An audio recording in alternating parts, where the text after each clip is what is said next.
she watches Sky News, she says, it's not true. None of it is true. Do you believe from your interpretation of that, do you believe she believed that? I absolutely do believe that. Yes, I do. Can I ask why? It's been quite interesting, actually, speaking to journalists who've seen it. Someone did say to me the other day in an interview, we were talking about it in the office, and we thought maybe she didn't. And I'm not sure about my interpretation of that in the film or in the edit, but or perhaps she was pushing him towards something because she wanted to out the truth. But I don't believe that at all. I think she totally believed in him. They're great friends. I think she wanted everyone to see him through her eyes, and she saw him as a great guy and completely innocent. One of the things you've done, I guess, what's going on in your head? Mixture of all of those things. Yeah, the thing that's going on in my head now is that I've now spent more time with Rufus than I ever have done before today. I'm getting that a lot. There's a couple of I spent so much time. I spent time talking to people, and they'll say, Andrew. they'll eventually say, "It's the first time I've seen your actual face."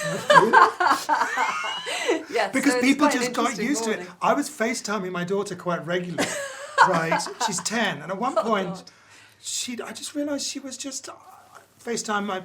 Her face came up. She said, "Hey, Dad."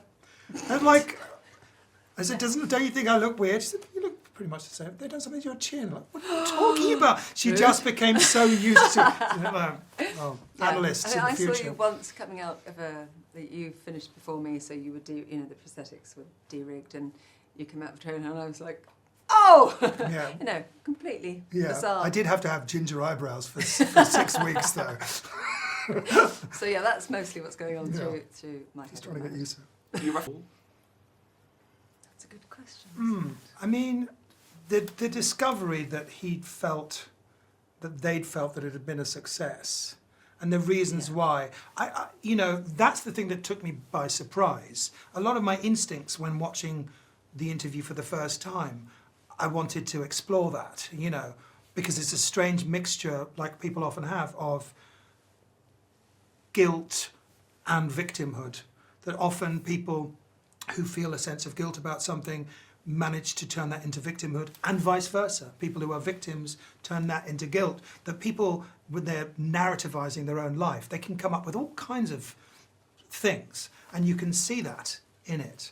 So it was very interesting to explore, but working out what was it about this that made them think it was a good idea, and why did they think it had gone well, was really one of the keys to it, and not easy.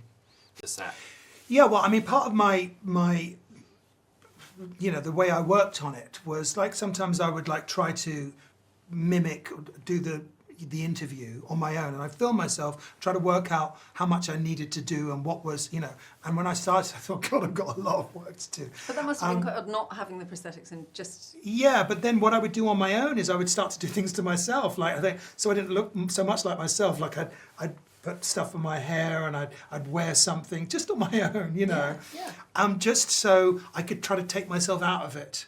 And over the course of a few months, it just started to, the myself part of it bothered me less and less. And then when I turned up for the makeup, it was really extraordinary what they did.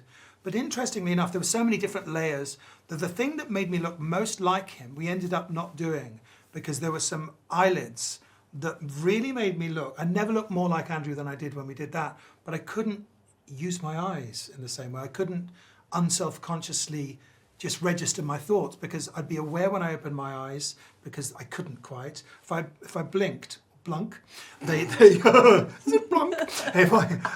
They would stick.